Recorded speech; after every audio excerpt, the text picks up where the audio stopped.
Doctor YS Rajasekhara Reddy. ఆ మనిషి గుర్తు రాగానే మొట్టమొదట గుర్తొచ్చే అంశం ముఖం నిండా చిరునవ్వు.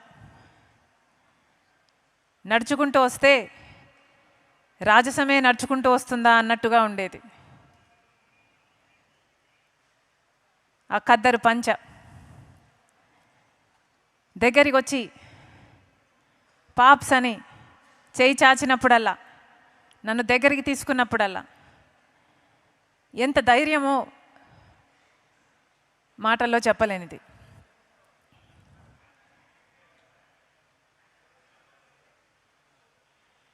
రాజశేఖర రెడ్డి గారు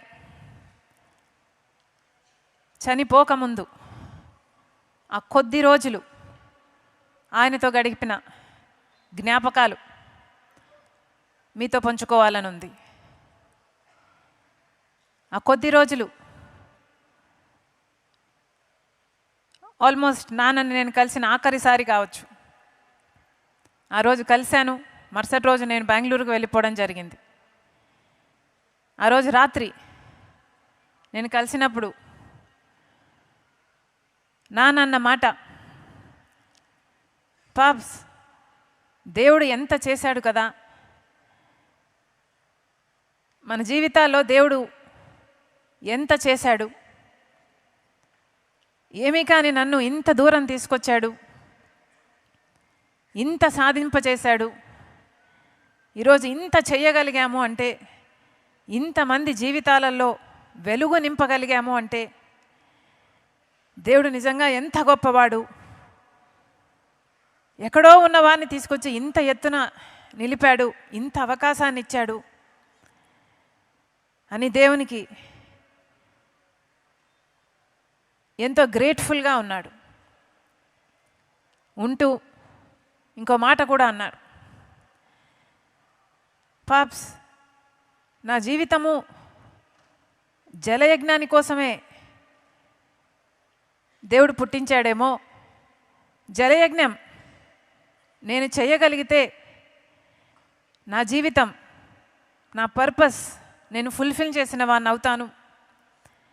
ఇవన్నీ మిగతాటివన్నీ ఆరోగ్యశ్రీ అయినా, ఫీజు రీయింబర్స్మెంట్ అయినా, ఇందిరమ్మ ఇల్లు అయినా, 108 ఇవన్నీ బోనస్, కానీ జలయజ్ఞం మాత్రం నా హృదయానికి చాలా దగ్గర అన్నాడు. ఆ విషయం నాకే కాదు, క్యాప్టెన్ మామ కూడా, కేవీపీ రామచంద్రరావు గారికి కూడా బాగా తెలిసిన విషయం. ఎందుకంటే ఎలక్షన్లో కౌంటింగ్ జరుగుతున్న సమయంలో నాన్న చాలా టెన్షన్ పడ్డ అంశం ఏది అంటే, ఎందుకు అంటే ఒకవేళ మనం మళ్ళీ అధికారంలోకి రాకలేకపోతే జలయజ్ఞం ఏమవుతుంది, అన్ని ప్రాజెక్టులు ఆగిపోతాయి, ఈ ప్రాజెక్టులలో పెట్టిన డబ్బంతా వృధా అయిపోతుంది, వచ్చే నాయకులు పట్టించుకోరు, జలయజ్ఞం పూర్తి కాదు, 1 కోటి ఎకరాలకు నీళ్ళు ఇవ్వలేమని చాలా టెన్షన్ పడ్డాడు. అంత టెన్షన్ బహుశా తన జీవితంలో ఎప్పుడూ దేనికి పడుండడు.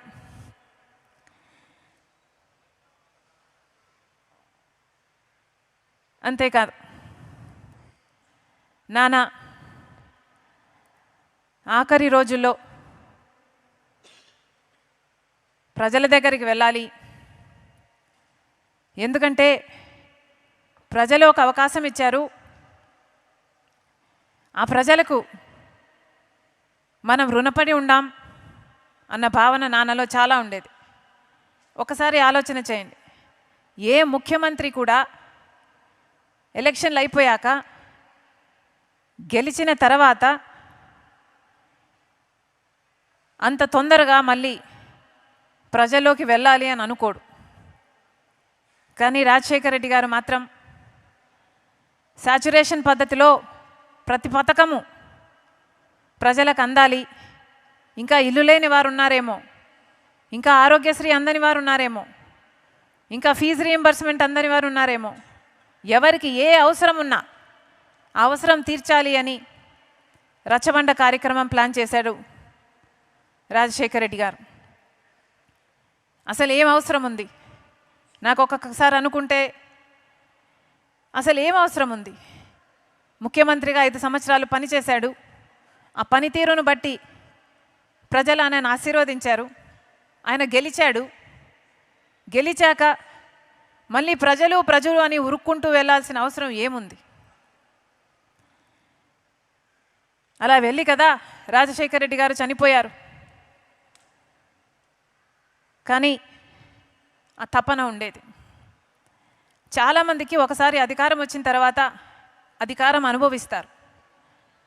అధికారం అనుభవించే క్రమంలో ఆ భోగాలలో ప్రజలకు దూరం అవుతారు. మొదట్లో రామకృష్ణ అన్న చెప్పినట్టు అధికారం లేనప్పుడు పాదయాత్రలు చేస్తారు, పోరాటాలు చేస్తారు. కానీ అధికారం వచ్చిన తర్వాత అవన్నీ మర్చిపోతారు. కానీ రాజశేఖర రెడ్డి గారు 5 సంవత్సరాలు ముఖ్యమంత్రి అయిన తర్వాత, సేవ చేసిన తర్వాత, అంత అద్భుతమైన పథకాల రూపకల్పన చేసి అద్భుతంగా అమలు చేసిన తర్వాత, గెలిచిన తర్వాత మళ్ళీ ప్రజల్లోకి పోవాలి అని ఉరుక్కుంటూ వెళ్ళి మనందరికీ దూరం అయ్యాడు రాజశేఖర రెడ్డి గారు. ఎంతమంది ఉంటారు అలాంటి నాయకులు? వెతికినా కనిపించరు. భూతద్దం పెట్టి వెతికినా కనిపించరు అలాంటి నాయకులు.